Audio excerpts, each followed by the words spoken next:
안녕하십니까? 우리는 성경을 정직하게 보고 있는지, 또 교회에서 정직한 성경 말씀을 듣고 있는지 한 번쯤은 점검을 해봐야 되는 것은 아닌가 하는 생각이 드는 것은 저만 그런 것은 아니라 생각합니다.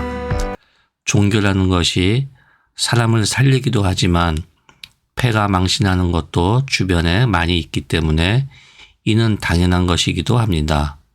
성경은 성경 안에 있는 모호성이나 갈등에 대한 다양함이 있기 때문에 그렇습니다. 그래서 많은 설교자는 이런 갈등과 모호성을 뒤쪽으로 밀어버리고 교리적으로 통일된 메시지를 선포하는 식으로 말씀하시죠.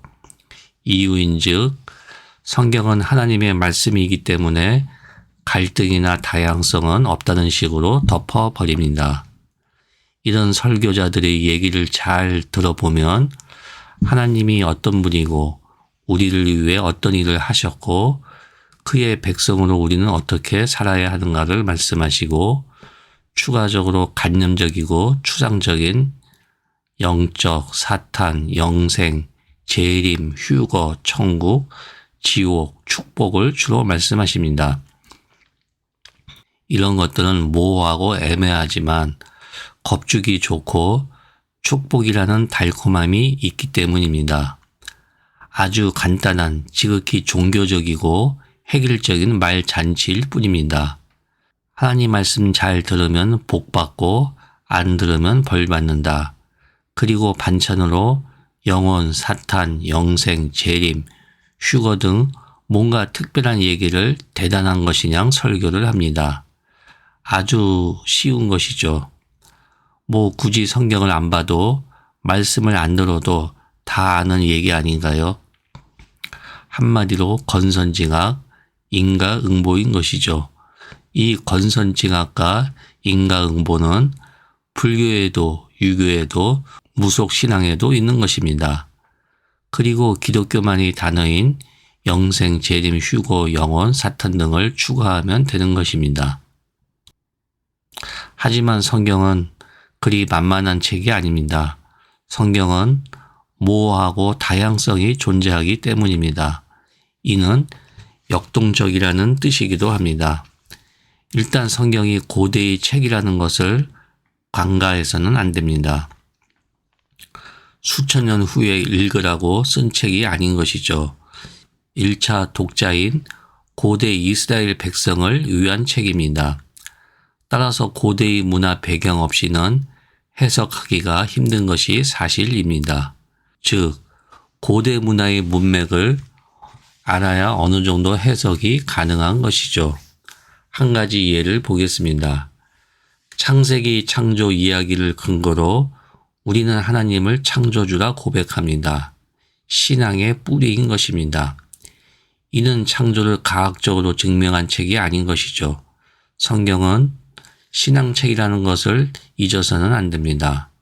창세기가 고대 근동의 신화들과 다른 이유는 창세기가 아브라함과 그의 자손들에게 그들이 복종된 하나님, 그리고 그들을 민족으로 불러내신 하나님은 그들 주변의 어떤 신과도 같지 않다는 것을 가르치기 때문입니다. 이처럼 목적과 이유가 분명히 있었던 것입니다.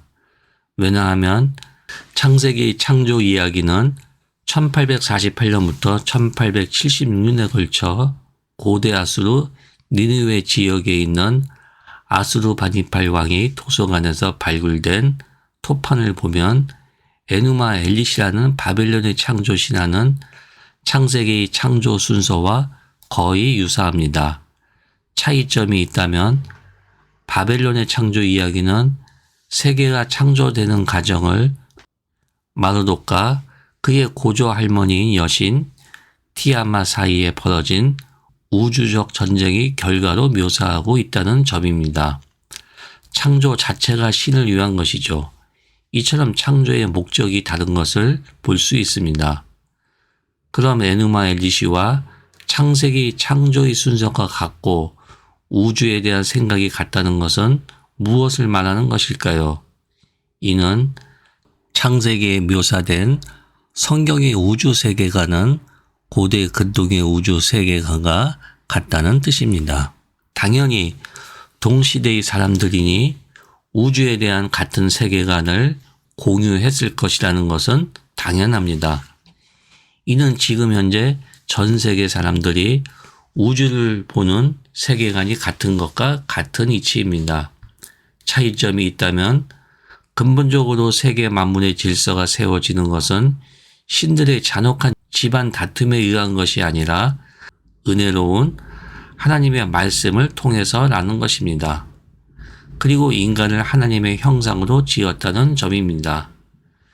그 시대에 인간의 존엄성을 논한다는 것 자체가 진보적이고 혁명이라 할 수 있습니다.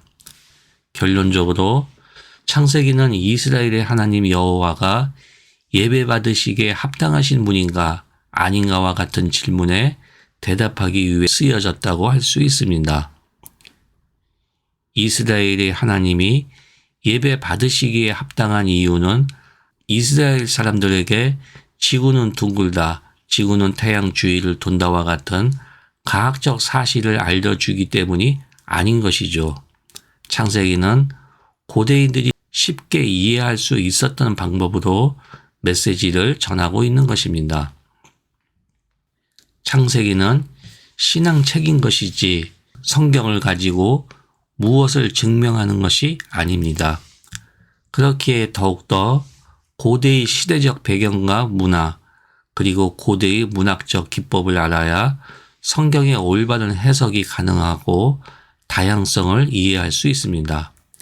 이 부분이 해결되어야만 성경을 정직하게 보는 것이고 하나님의 온전한 뜻을 어느 정도는 이해할 수 있는 것입니다. 한 예로 성경 구절 하나를 보겠습니다. 사무엘하 7장 16절에 보면 네 집과 네 나라가 내 앞에서 영원히 보존되고 네 왕위가 영원히 경고하리라 하셨다 하라. 또 역대상 17장 14절을 보면 내가 영원히 그를 내 집과 내 나라에 세우리니 그의 왕위가 영원히 경고하리라 하셨다 하라. 이 두 구절은 똑같은 사건에 대한 상반된 진술을 하고 있습니다. 즉 성경의 다양성을 엿볼 수 있는 것이죠. 사무엘 하에는 나단이 다윗에게 예언하면서 네 집과 네 나라라고 말하고 있으며 역대서에는 내 집과 내 나라로 바뀐 것을 볼 수 있습니다. 보통의 경우 설교자가 주로 취하는 입장은 두 개의 진술이 서로 모순되지 않도록 나단이 다윗에게 두 차례의 다른 상황에서 두 개의 다른 진술을 했다고 합니다. 그래서 하나는 사무엘서에 기록했고 다른 하나는 역대서에 기록했다는 것입니다. 그러나 이런 설명은 정직하지 못하고 다윗이라는 고정관념을 가지고 성경을 변호하는 것에 불과합니다. 즉 성경 본문 자체를 부정하는 꼴이 되는 것이죠. 이러한 이유는 두 책의 역사적 배경과 목적이 다르기 때문입니다. 사무엘서는 이스라엘의 미래가 다윗 왕조의 영속성에 초점을 맞추고 있고 역대서는 이스라엘이 포로 귀환 후에 저술된 책이기 때문에 다윗과 그의 자손은 더 이상 이스라엘의 중심이 아니고 이제는 하나님이 이스라엘의 중심이 되셨다는 역대서 저자의 재해석인 것입니다. 이런 식의 진술은 성경 곳곳에 있습니다. 모세오경과 역사서, 지혜서 등. 대표적으로 복음서는 같은 사건을 4개의 관점으로 조금씩 다르게 기록되어 있는 것을 우리는 다 알고 있습니다. 하지만 이런 것에 궁금증을 가지거나 또 교회에서 만족할 만한 설명을 해주지도 않습니다. 이처럼 역사적 사건의 의미를 전달하려는 모든 역사 서술은 역사가의 목적에 의해 형성되는 것입니다. 이것이 살아있는 하나님 말씀의 본질입니다.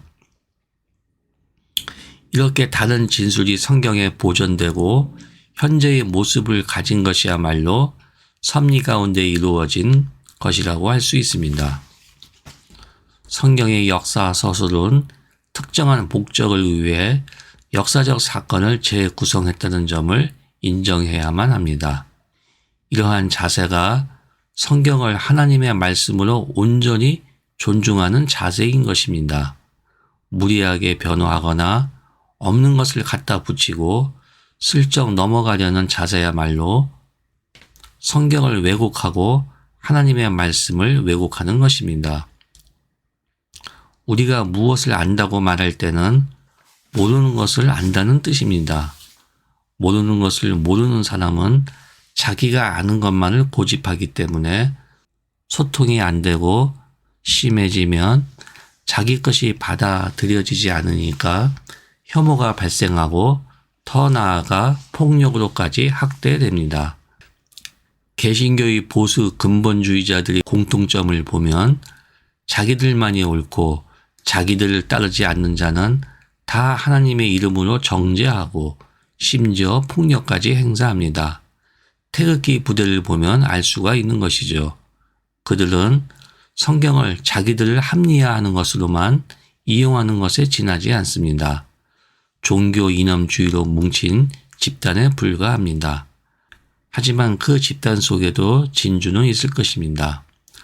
성경은 끊임없이 우리에게 묻고 또한 우리에게 끊임없이 질문을 요구합니다.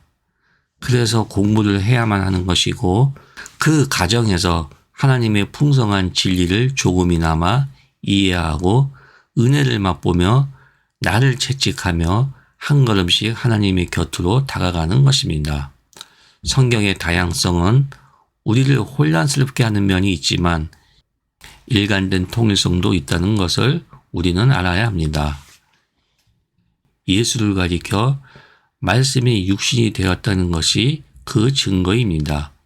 성경은 글로 남겨진 하나님의 말씀이고 그리스도는 인간의 형상을 입은 하나님의 말씀인 것이죠. 다시 말하면 글로 쓰여진 말씀은 성육신한 말씀에 대해 증거한다는 뜻입니다. 글로 쓰여진 말씀에 통일성을 주는 것은 성경 본문의 구절들이 아니라 성경의 모든 말씀의 합보다 더욱 크신 성육신한 말씀입니다. 예수를 통하여 이스라엘의 이야기는 절정에 이르렀습니다. 이 점에서 우리는 그리스도 안에서 성경의 일관성을 발견하는 것입니다. 따라서 예수님 곁으로 다가간다는 것은 말씀을 증거하는 것이고 참 인간이 되어가는 과정이고 진정한 참 자유를 키워가는 과정이라 할 수 있습니다. 이것이 나의 면류관이 될 것입니다. 감사합니다.